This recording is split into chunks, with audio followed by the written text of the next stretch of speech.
Hello ஸ்வாகுட்டி. So செம்மையான அப்டேட்டோட தான்ப்பா வந்திருக்கேன். என்னென்னு பார்த்தீங்கன்னா, சோஷியலினுடைய கவர்மெண்ட் அஃபிஷியல் ஆன்சர் கீயோட தான் வந்திருக்கேன்ப்பா. ஸோ அதுக்கு முன்னாடி நம்மளுடைய சேனலில் 10th பப்ளிக் கவர்மெண்ட் வெளியிட்ட அனைத்து சப்ஜெக்ட்டுக்கான ஆன்சர் கீஸுமே நான் அப்லோட் பண்ணிட்டேன். தமிழ் மீடியம், இங்கிலீஷ் மீடியம் 2 பேருக்குமே. ஸோ பார்க்காதவங்க போய் பார்த்துட்டு வந்துடுங்க. உங்களுக்கு எவ்வளோ கொஸ்டின்ஸ் கரெக்டாக ஆன்சர் வந்திருக்கு அப்படின்னு சொல்லிட்டு. அண்ட் மறக்காமல் நம்ம சேனலையும் சப்ஸ்கிரைப் பண்ணிவிட்டு உங்கள் ஃப்ரெண்ட்ஸ்க்கும் இந்த வீடியோவை ஷேர் பண்ணி உதவுங்க. ஸோ ஸ்ட்ரெயிட்டாக நம்ம ஆன்சருக்கு பண்ணிடலாம், டைம் வேஸ்ட் பண்ண தேவையில்ல. ஸோ ஒன் வேர்டு பாருங்கப்பா. ஒன் வேர்டு வந்து ஜஸ்ட் நீங்கள் குறியீடு அப்படின்ற ஆப்ஷன் எழுதிட்டு அதனுடைய ஆன்சர் எழுதினாலே மார்க் போட்டுறேன் அப்படின்னு சொன்னாங்க. அண்ட் ஸ்பெஷலி நம்மளுக்கு அஃபிஷியலாக வந்த நியூஸ் என்னென்னு பார்த்தீங்கன்னா, சோஷியலில் சென்டர்ஸ் ஒரு சென்டர்ஸ்லேயும் எக்கச்சக்கமான சென்டம் விழுது அப்படின்னு சொல்லிட்டு நியூஸ் வந்தது. கேட்ட உடனே செம்ம ஹாப்பியாக இருந்தது. அண்டு மேக்ஸு, சோஷியலெல்லாம் ஒரு நாளைக்கு அட்லீஸ்ட் 10 to 20 பேர் வந்து சென்டம் போடுறாங்க அப்படின்னு சொல்லிட்டு சொல்லியிருந்தாங்க. சயின்ஸில் ஒன் டேக்கு வந்து ஒரு 2 or 3 வந்து சென்டம் போடுறாங்க அப்படின்னு சொல்லியிருந்தாங்க. ஸோ மறக்காமல் கமெண்ட் பாக்ஸில் யார் யார் சென்டம் எடுப்பீங்க அப்படின்ற ஹாப்பி நியூஸை வந்து சொல்லுங்கள். அண்ட் ஒரு சின்ன சேட் நியூஸ் என்னென்னா, சோஷியலுக்கு no grace mark. So grace mark இல்லை, ஏன்னா கொஸ்டின் பேப்பர் ரொம்ப ஈஸி. அதில் கிரேஸ் மார்க்லாம் நம்ம தேவையில்லை, இருக்கிற மார்க் போட்டாலே போதுன்ற மொமெண்ட்டு தான். ஸோ அதனால் வந்து கிரேஸ் மார்க் கிடையாது, மற்றபடி சென்டம் எக்கச்சக்கமாக விழுதுப்பா. மறக்காமல் கமெண்ட் பாக்ஸில் பதிவு பண்ணுங்கள் யார் யார் சென்டம் எடுக்க போகிறீங்கன்னு. ஸோ ஃபஸ்ட்டுக்கு அண்டு செகண்டுக்கு வந்து பதுங்குக்குழி போர் முறை, தேர்டுக்கு மகாதேவ், ஃபோர்த்துக்கு 1991, ஃபிஃப்த்துக்கு மிட்வே, 6த்துக்கு வண்டல் மண்ணுப்பா, 7ஆவதுக்கு வந்து தமிழ்நாடு மற்றும் ஆந்திர பிரதேசம், 8ஆவதுக்கு வந்து வங்கக்கடல், 9ஆவதுக்கு 1872, 10ஆவதுக்கு இலையுதிர்காடுகள், 11ஆவதுக்கு இந்தியா மற்றும் சீனா, 12க்கு முதலமைச்சர், 13க்கு ஜெனீவா, 14க்கு தமிழ்நாடு. ஸோ ஒன் வேர்டு எல்லாமே ஈக்குவலாக தான் போகிறோம், அது பிரச்சனை கிடையாது. நம்ம ஆன்சருக்கு ஏற்கனவே பார்த்தது தான். ஸோ ஒன் வேர்டு வந்து எந்த மாற்றமும் கிடையாது. பட் ஆனால் இங்கே பாருங்கள், 2 மார்க்ஸு, 5 மார்க்ஸு, 8 மார்க்ஸில் மட்டும் நிறைய ட்விஸ்ட் அண்ட் டர்ன்ஸ்லாம் இருக்குது. ஏன் அப்படின்னா, எப்படி கீவேர்ட் வந்து ஸ்ப்ளிட் பண்ணி கொடுக்குறாங்க அப்படின்றத நம்ம செக் பண்ணணும். ஸோ 15th கொஸ்டின் பாருங்கள், 2 மார்க்லேருந்து ஸ்டார்ட் பண்ணலாம் பாருங்கள். இந்த 3 பாயிண்ட்ஸ் இருந்தது அப்படின்னா உங்களுக்கு 2 மார்க் கொடுத்துட்றாங்க. என்ன, 1941 டிசம்பரில் அப்படின்னு சொல்லிட்டு இந்த ஃபஸ்ட்டு பாயிண்ட்டு. அண்ட் இத்தாக்குதலில் பல போர்க்கப்பல்களும் போர் விமானங்களும் அழைக்கப்பட்டன, இந்த பாயிண்ட்டு. அண்ட் இதனை தொடர்ந்து அமெரிக்கா ஜப்பான் மீது போர் பிரகடனம் செய்தது. ஸோ இந்த 3 பாயிண்ட்ஸ் இருந்தால் உங்களுக்கு சொலையாக 2 மார்க் கொடுத்துருவாங்க.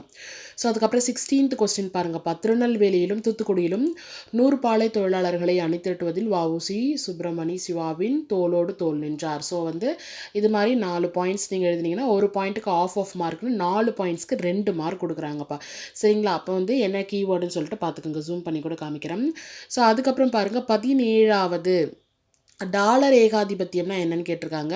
ஸோ அது என்ன சொல்கிறாங்க, இச்சொல் தொலைதூர நாடுகளுக்கு பொருளாதார உதவி செய்வதன் மூலம் அவற்றின் மீது ஆதிக்கம் செலுத்துவதும் தக்க வைத்துக் கொள்வதும் அமெரிக்கா பின்பற்றிய கொள்கையை விளக்குவதற்கு பயன்படுத்துவதாகும் அப்படின்னு சொல்லி ஆன்சர் இருக்குது. ஸோ இந்த கீவேர்டு எழுதிங்கன்னா 2 மார்க். 18ம் அதே தான்ப்பா. பெரியார் ஆணாதிக்க சமூகத்தை விமர்சித்தார்னு சொல்லிட்டு ஒரு எத்தனை பாயிண்ட் பாருங்கள், அவங்க ஆக்சுவலி 5 பாயிண்ட் கொடுத்துருக்காங்க. ஆனால் ஏதேனும் 2 பாயிண்ட் இருந்தால் போதும் அப்படின்னு சொல்லியிருக்காங்க. தெரியுதுங்களாப்பா? சொன்னால் டோன்ட் வரி, என்னடா இது கீவேர்டில் 5-6 இருக்கே, நம்ம அவ்வளோ எழுதலையேன்னு வந்து வருத்தமே படாதீங்க. அதில் ஏதாவது 2 ஆப்டாக அந்த கீவேர்டு இருக்குது அந்த கொஸ்டினுக்கு அப்படின்னா அதுக்கு 2 மார்க் டெஃபினட்டாக அதை வில் கிவ். ஸோ அதனால் டோன்ட் வரி. அண்ட் 19வது கேள்வி பாருங்கப்பா. 4 கொடுத்துட்டு 2 கம்பல்சரி நீங்கள் எழுதியிருக்கலாம், அதுக்கு வந்து 2 எழுதிருந்தீங்கன்னா மார்க் கொடுத்துறாங்க. என்ன பாருங்கள், உடன்கட்டை ஏறுதல் அல்லது சதி, குழந்தை திருமணம், பலதார மனம், விதவை மறுமணம். ஸோ இது 4த்துல ஏதாவது 2 எழுதிருந்தீங்கன்னா அவங்களுக்கு வந்து 2 மார்க் கொடுக்குறாங்க. சரிங்களாப்பா? அடுத்து 20வது பாருங்கள். டைட்டானியம் மற்றும் இரும்பு தாதுக்களால் கருப்பு என்ன ஓவரால் ரோல் ஆகுது இன்னைக்கு.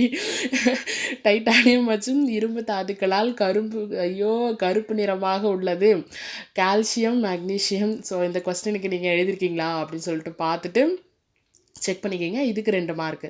சரிங்களாப்பா? அடுத்து 21வதுக்கு வந்து கிழக்கு நோக்கி பாய்ந்த வங்காள். நான் ஆன்சரே படிக்கல, பெட்டரு நீங்கள் வந்து இதெல்லாம் இருக்குதா அப்படின்னு சொல்லிட்டு செக் பண்ணிக்கோங்க. சரியாப்பா? அநியாயத்துக்கு இன்றைக்கி ஓவராக ரோல் ஆகுது. 21வது வந்து ஸோ இந்த ஆன்சர் இருக்கா அப்படின்னு சொல்லி பார்த்துக்குங்க. 22வது பருவம். ஸோ இதில் வந்து இந்த ஆன்சருக்கு இருக்கான்னு செக் பண்ணிக்கோங்க, நீங்கள் எழுதிருக்கீங்களான்ட்டு. 23 டொடைங் இருக்கான்னு பார்த்துக்கோங்க. 24 பார்த்துக்கோங்க, 25, 26, 26 ஏதேனும் 4 எழுதுனா போதும்ப்பா. பாகிஸ்தான், ஆப்கானிஸ்தான், சீனா, நேபாளம், பூடான், வங்காளதேசம், மியான்மர், இலங்கை, மாலத்தீவு இதில் ஏதாவது 4 எழுதிருந்தால் போதும்ப்பா, பிரச்சனை கிடையாது. ஸோ அதனால் டோன்ட் வரி இவ்வளோ எழுதலையேன்னு சொல்லிட்டு. அண்ட் 27th பாருங்கள், 27th ஏதேனும் 2 எழுதிருந்தால் போதும்ப்பா. அதில் வந்து 2, 4, 6 பாயிண்ட் கொடுத்துருக்காங்களா, நம்ம அதில் ஏதாவது 2 பாயிண்ட் எழுதிருந்தால் இட்ஸ் எனஃப்டா. அதே மாதிரி 28 பாருங்கப்பா, சென்னை பெரிய அளவிலான வாகன தொழில்துறை தளமாக இருப்பதால் ஆசியாவின் டெட்ராய்டு என்று அழைக்கப்படுகிறது. ஆக்சுவலி ஆன்சர் வந்து சென்னை. 28 compulsory question. ஸோ அதனால் நீங்கள் 10 கொஸ்டின் எழுதிட்டு கம்பல்சரி அட்டன் பண்ணலைனா கூட அவங்க 9 தான் கரெக்ஷன் பண்ணுவாங்க, 1 அடிச்சிருவாங்க. ஆதலால் நீங்கள் 10வது கொஸ்டின், அதாவது 28வது கம்பல்சரி கரெக்டாக அட்டன் பண்ணியிருக்கீங்களா அப்படின்னு ஒன்ஸ் செக் பண்ணிக்கோங்க. சரிங்களாப்பா. அடுத்து 4 மார்க் போயிடலாம். 4 மார்க்கில் பாருங்கள், 29வதுக்கு என்ன ஆன்சர்னு சொல்லிட்டு பார்த்துடலாம். முத்துலட்சுமி அம்மையார், சோலைக்கரடு, 6 ஆண்டுகள், கெஸ்டஃபோ வேளாண்மை அப்படின்னு சொல்லிட்டு ஆன்சரு. ஸோ இந்த 5மே கரெக்டாக எழுதிங்கன்னா சொலையா 5 மார்க் தூக்கி சாப்பிட்றலாம். அண்ட் அதுக்கப்புறம் 30th கொஸ்டின் பாருங்கள், இந்த கீவேர்ட்லாம் இருக்கான்னு சொல்லிட்டு ஒன்ஸ் நீங்கள் செக் பண்ணிக்கோங்க. 2, 4, 6, 8 கிட்ட இருக்க பாயிண்ட்ஸு. ஸோ இந்த 8 பாயிண்ட்ஸ் நீங்கள் கவர் பண்ணியிருந்தீங்கன்னா உங்களுக்கு 5 மார்க் கொடுத்துருவாங்க. ஸோ அதுக்கப்புறம் 31 வங்கப்பிரிவினை அப்படின்னு சொல்லிட்டு அந்த கொஸ்டின் ரொம்ப ஆன்சர் ஷார்ட்டாக கொடுத்துருக்காங்க பார்ப்பா கீவேர்டு. ஸோ இது எழுதினீங்கனாலே உங்களுக்கு ஃபுல் மார்க் கொடுத்துருவாங்க. முஸ்லீம் லீக் கட்சி, முஸ்லீம்களுக்கு தனி தொகுதி கோரிக்கை, முஸ்லீம்களுக்கு தனி நாடு கோரிக்கை, சிம்லா மாநாடு, இடைக்கால அரசு, ஸோ இதெல்லாமே நீங்கள் எழுதிருந்தீங்கன்னா உங்களுக்கு 5 மார்க்ஸ். சரிங்களாப்பா. அடுத்து 32வது வேளாண் சார்ந்த மற்றும் கனிமம் சார்ந்த தொழிலகங்கள்னு சொல்லிட்டு வேளாண் சார்ந்ததுக்கு ஒரு 3, கனிமம் சார்ந்ததுக்கு ஒரு 3 எழுதினீங்கன்னா எதோ 2 போதுமாப்பா அவங்க கேட்டிருக்கபடி 2 எழுதினீங்கனாலே அதுக்கு 2 மார்க் கொடுத்துட்றாங்க. அடுத்து உள்நாட்டு வணிகம், பன்னாட்டு வணிகம் சொல்லிட்டு அதில் 2 பாயிண்ட்ஸ் எழுதினீங்கன்னா அதுக்கு 2 மார்க்கு. அண்ட் காரணம் கூறுகளை வட இந்திய ஆறுகள் வற்றாத ஆறுகள்னு சொல்லியிருக்குல்லப்பா, அதுக்கு எழுதினா 1 மார்க். அப்போ சேர்த்து டோட்டலாக 5 மார்க். இந்த கொஸ்டின் அட்டன் பண்ணியிருந்தீங்கன்னா இப்படி ஸ்ப்ளிட் பண்ணி கொடுக்குறாங்க. அடுத்து 33 பாருங்கள், சமத்துவ உரிமைன்னு சொல்லிட்டு அதில் வந்து சுதந்திர உரிமை, சுரண்டலுக்கு எதிரான உரிமை, சமய சார்பு உரிமை, கல்வி கலாச்சார உரிமை, அரசியலமைக்கு உட்பட்டு தீர்வு காணும் உரிமை, ஸோ இதெல்லாம் எழுதிருந்தீங்கன்னா உங்களுக்கு 5 மார்க் கொடுத்துட்றாங்க. சரியாப்பா. அடுத்து 34வது இந்தியாவில் பெரும் அரணாக உள்ள இமயமலை 3 பெரும் உட்பிரிவுகளாக பிரிக்க, இமயமலையை பற்றி கேட்டிருக்காங்க. ஸோ வந்து நீங்கள் 2 உட்பிரிவுகள் எழுதினாலே உங்களுக்கு 2 மார்க்ப்பா. என்னது, மேற்கு இமயமலைகள், இமயமலைகள்னு சொல்லிட்டு அந்த 2 அதை எழுதிட்டு அதுக்கப்புறம் இமயமலைகளுடைய முக்கியத்துவம் இருக்குல்லப்பா, அதில் வந்து ஒரு 4 பாயிண்ட்ஸ் ஏதேனும் 4 தான் கேட்டிருக்காங்க. So don't worry. ஸோ அதை எழுதினீங்கனாலே உங்களுக்கு சொலையா 3, 3, 2, 5 மார்க் கொடுத்துறாங்க. சரியாப்பா. அடுத்து 35வது கிராமப்புற சமுதாயம் நகர்ப்புற சமுதாயமாக மாற்றமடைவது ஓகே, டெஃபினட்டாக நகரமயமாக்கல்லாம் வந்து ஆக்சுவலி தூக்கத்தில் எழுஞ்சி நகரமயமாக்கல்னு என்னப்பா அப்படின்னு கேட்டால் கூட சொல்கிற அளவுக்கு ட்ரெயின் பண்ணியிருந்தாங்க பிள்ளைங்க. நம்ம எக்ஸ்பெக்ட் பண்ண கொஸ்டின்ஸ் தான் வந்திருந்தது. ஆனால் நகரமயமாக்கலினுடைய ஆன்சர் கீ பார்த்துக்கோங்க. அந்த நகரமயமாக்கல் என்றால் என்ன, அதுக்கு ஒரு டெஃபினேஷன் கொடுத்துட்டு அதனுடைய சிக்கல்கள் வந்து நீங்கள் ஒரு எத்தனை பாயிண்ட் கேட்டிருக்காங்க, ஏதேனும் 4 எழுதியிருந்தால் போதும்ப்பா. உங்களுக்கு 4 + அது 1 5 மார்க். டெஃபினட்டாக எல்லோரும் சென்டம் போட போகிறீங்க. ஜாலி ஜாலி ஜிகி ஜிகி. அடுத்து பாருங்கள், 36வது வந்து 36மே அதே தான்ப்பா.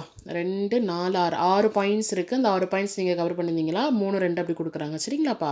அடுத்து பாருங்கள், 37 ஆங்கிலேயரின் இணைப்பு கொள்கைன்னு சொல்லிட்டு மேலாதிக்க கொள்கை, வாரிசு இழப்பு கொள்கை, அதுக்கு வந்து அப்புறம் இந்திய கலாச்சார உணர்வுகள் பற்றிய தீவிரத்தன்மை இல்லாதது, இதுக்கெல்லாம் சேர்த்து 5 மார்க் கொடுக்குறாங்க. சரியாப்பா. என்ஃபீல்டு துப்பாக்கியும் சேர்த்து. அடுத்து 38வது ஏதேனும் 5 பாயிண்ட் இருந்தால் போதும்னு சொல்லியிருக்காங்கப்பா. நாட்டின் புவியியல் அமைப்பு மற்றும் பரப்பளவு, நாட்டின் வரலாறு பாரம்பரியம் மற்றும் தனித்துவம் அடிப்படையிலானவை, இயற்கை வளங்கள், பொருளாதார வளர்ச்சியின் அவசியம், அரசியல் நிலைத்தன்மை மற்றும் அரசாங்க அமைப்பு, அமைதிக்கான அவசியம், ஆயுத குறைப்பு, அணு ஆயுத பெருக்க தடை, இராணுவ வலிமை, சர்வதேச சூழல் சொல்லிட்டு 5 பாயிண்ட். அப்புறம் 39 செலவின முறை, வருமான முறை, மதிப்பு கூட்டு முறைன்னு சொல்லிட்டு கணக்கிடும் முறை 2 மதிப்பெண்கள், விளக்கம் வந்து 3 மதிப்பெண்கள்ப்பா. சரியா. அப்போ 5. கருப்பு பணம்லாம் ஆஹா, நம்ம வந்து சிவாஜி படத்தில் ரஜினி டைலாக் மாதிரி கருப்பு பணம்லாம் பார்த்து பார்த்து பார்த்து நம்மளுக்கு அந்த கொஸ்டின் படித்து நல்லா மண்டையில் ஏறி சூப்பராக எழுதின கொஸ்டின்ஸ் அது. ஸோ அதுக்கு எப்படி கீவேர்ட் கொடுக்குறாங்கன்னு பாருங்கள். கருப்பு பணத்தோட டெஃபினேஷன் 2 மார்க்கும், கருப்பு பணத்திற்கான காரணங்கள்னு சொல்லிட்டு அது டெஃபினேஷன் கொடுக்குறோம் பார்த்தீங்களாப்பா, அது 3 சப்பாக கொடுத்துருக்காங்கப்பா. மேட்ரு சால்ட் வாட்டர் மாதிரி இருக்குது பாருங்கள் இந்த டைம் கொஸ்டின்ஸ் எல்லாமே இல்லை. அடுத்து போயிடலாம். 41வது காலக்கோடுகள் எப்படி பாருங்கப்பா. 5 நீங்கள் எது வேணால் எழுதிருக்கலாம். இதில் அது கண்டிப்பாக அந்த 5 இருக்கும் பாருங்கள். அவங்களே ஆப்ஷன் நிறைய கொடுத்துருக்காங்க. ஸோ இதில் ஏதாவது 5 எழுதிருந்தீங்கன்னா உங்களுக்கு வந்துடும். இதை தாண்டி நீங்கள் எழுதிருந்தாலும் வருத்தப்பட தேவையில்லை. ஏன் அப்படின்னா ஒரு வேளை அந்த ஆண்டில் அது நடைபெற்று இருந்தால் கண்டிப்பாக உங்களுக்கு உரியப்பட்ட மார்க்கு கொடுத்துருவாங்க. அதனால் ஐயையோ இதில் இல்லையே அப்படின்னு சொல்லிட்டு வருத்தலாம் படாதீங்க. கண்டிப்பாக நீங்கள் எழுதியிருக்கிறதுக்கு அவங்க மார்க்கு கொடுப்பாங்கள். சரிங்களா? அடுத்து 42வது மேப்புப்பா. மேப்பு கொஞ்சம் ரொம்ப தெரியாது போல். நான் ஜூம் பண்ணியே காமிக்கிறேன்ப்பா டோனரி. ஸோ இங்கே பாருங்கள் என்னையா ஸ்பெல்லிங் இது. ஜான் ஃப்ரான்சிஸ்கோப்பா இங்கே குறிச்சிருக்காங்க கரெக்டாக மேப்பில். சரியாப்பா? அடுத்து பாருங்கப்பா க்ரீஸ் இங்கே குறிச்சிருக்காங்க. அடுத்து மாஸ்கோ இங்கே குறிச்சிருக்காங்க. துருக்கி இங்கிட்டு குறிச்சிருக்காங்க. அடுத்து ஹிரோஷிமா அங்கே குறிச்சிருக்காங்க. ஸோ மேப் ஒன்ஸ் செக் பண்ணிக்கோங்க. இப்போ அடுத்து 5 மார்க் இதோட க்ளோஸ் ஆகுது. 8 மார்க் ஓடிடலாம். 8 மார்க்கில் முதலுலக போருக்கான காரணங்கள், முக்கிய காரணங்கள் என்னென்னு கேட்குறாங்க. ஒருவேளை இந்த கொஸ்டின் நீங்கள் அட்டன் பண்ணியிருந்தீங்கன்னா ஐரோப்பிய நாடுகளின் அணி சேர்க்கைகளும் எதிர் அணி சேர்க்கைகளும் சொல்லிட்டு அது எழுதிருந்தீங்கன்னா ஒரு மார்க்கு. வன்முறை சார்ந்த தேசியம் அதை பற்றி எழுதிருந்தீங்கன்னா ஒரு மார்க்கு. ஜெர்மன் பேரரசின் ஆக்கிரமிப்பு மனப்பான்மைக்கு சொல்லிட்டு இருக்குல்ல அதுக்கு ஒரு மார்க்கு. அடுத்து பால்கன் போருக்கு ஒரு 2 மார்க்கு. உடனடி காரணங்கள் 3 மார்க்கு. ஸோ இது எழுதிருந்தீங்கன்னா அழகாக 8 மார்க் ஒன்று பிரித்து கொடுத்துட்றாங்க. அண்ட் 43வது கட்டபொம்மன். எனக்கு தெரிஞ்சு நிறைய பேர் இந்த கட்டபொம்மனை தான் எழுதியிருப்பாங்க. என்னுடைய ஸ்டூடெண்ட்ஸும் நிறைய பேர் சொன்னாங்க கட்டபொம்மன் தான் மிஸ் அட்டன் பண்ணோம் அப்படின்னு சொல்லிட்டு. ஏன்னா அது நல்லாயிருக்கும் அந்த ஸ்டோரி. ஸோ அதனால் அந்த கொஸ்டின் அட்டன் பண்ணியிருந்தீங்கன்னா பாருங்கள் அப்படியே ஸ்ப்ளிட் பண்ணி அழகாக கொடுத்துருக்காங்க. கட்டபொம்மன் தனது 30 ஐயோ ரொம்ப பெருசாக இருக்குப்பா தம் கட்டி படிக்கணும். அதனால் நீங்கள் கீவேர்டு பார்த்துக்குங்க. சரியாப்பா? இது மாதிரி எழுதிருந்தீங்கன்னா உங்களுக்கு 8 மார்க் கிடச்சிரும். ஸோ அண்ட் ஃபைனலி மேப்புப்பா 44வது மேப்பு இந்திய மேப்புன்னு நினைக்கிறேன். ஸோ அதில் பாருங்கள் காரகோரம் மேலே இருந்து இப்படி வளைவாக வருதுல்ல அது மலைக்காடுகள் பாருங்கள் அழகாக போருங்க. ட்ரீயெல்லாம் போட்டு பயங்கரமாக வரைஞ்சிருக்காங்க. அண்ட் அதுக்கப்புறம் பாலைமண் இந்த சைடு பாருங்கள் இது இப்படி இருக்கா. அண்ட் அதிக மழை பெரும் பகுதி எனக்கு தெரிஞ்சு பெரும்பான்மையானவங்க அசாம் எழுதியிருப்பீங்க கரெக்டாக. அதே மாதிரி இங்கே பாருங்கப்பா அதுலேயே இன்னொன்று கொடுத்துருக்காங்க. 2 ஆப்ஷன் கொடுத்துருக்காங்க பாரு. அதிக மழை பெரும் பகுதின்னு இந்த இடத்தையுமே கொடுத்துருக்காங்க. இந்த சைடு மேபி கேரளா இல்லைப்பா. ஸோ இந்த இடம் அண்ட் இந்த இடம் ரெண்டுத்தில் ஏதாவது ஒன்று எழுதியிருந்தால் கரெக்டுன்னு சொல்லியிருக்காங்க. அண்ட் சோடா நாகபுரி பீடபூமி ஹிராக்குட் அணை அண்ட் பருத்தி விளையும் பகுதி இந்த இது அகத்தியர் மலை உயிர்கொல்லப்பட்டகம். ஸோ அதனால் இது எழுதிருந்தீங்கன்னா ரைட். அதனால் டோன்ட் வரி நீங்கள் கரெக்டாக தான் குறிச்சிருப்பீங்க. அண்ட் அதுக்கப்புறம் 44வது தமிழ்நாடு. இங்கே துறைமுகம் இருக்கா எண்ணூர். அடுத்து சென்னை அண்டு காகித தொழிலகம் பாருங்கள் இங்கே இருக்குது. தேயிலை இங்கே இந்த கொடைக்கானல் சைடு மாதிரி இருக்குது. காகித தொழிலகம்ல 2 ஆப்ஷன் கொடுத்துருக்காங்கப்பா. இங்கே இல்லைனா இங்கே. அதுமாதிரி தேயிலை விளை பகுதியும் பாருங்கள் இங்கே இல்லைனா இங்கே கொடுத்துருக்காங்க. காகிதம் ஆக்சுவலி காகிதம்க்கு 3 இடம் கொடுத்துருக்காங்கப்பா. இங்கே பாருங்கள் ஐயோ 5 4ன்னு நினைக்கிறேன். இங்கே பாருங்கள் கீழே ஒன்று இருக்கா, இந்த சைடு 1 3 4 கொடுத்துருக்காங்கப்பா. தேயிலைக்கு 2 ஆப்ஷன் கொடுத்துருக்காங்க. பிரச்சனை இல்லை. வைகையா இருக்குது பாருங்கள் இங்கேருந்து இப்படி போதில்ல அது மன்னார் வளைகுடா. ஸோ வேறு எதாவது மிஸ்ஸிங் ஆனன்னு தெரியல. ஆமாம் எல்லாமே சொல்லிட்டோம். ஸோ இதுதான் சோஷியல் சயின்ஸு தமிழ் மீடியத்திற்கான அஃபிஷியல் ஆன்சர் கீ. ஹோப் நீங்கள் எல்லாருமே இதை பார்த்து என்ஜாய் பண்ணியிருப்பீங்க. அண்ட் மறக்காமல் நம்ம சேனலை சப்ஸ்கிரைப் பண்ணிடுங்க. எவ்வளோ மார்க் எடுப்பீங்கன்னு சொல்லிட்டு தயவு செஞ்சு கமெண்ட் பாக்ஸில் பதிவு பண்ணுங்கப்பா. அதை பார்த்து நான் சந்தோஷப்படுறேன். ஸோ கூடிய ஒரு வேளை செம்மையான அப்டேட்டோடு உங்களை சந்திக்கிறேன். Tata bye bye.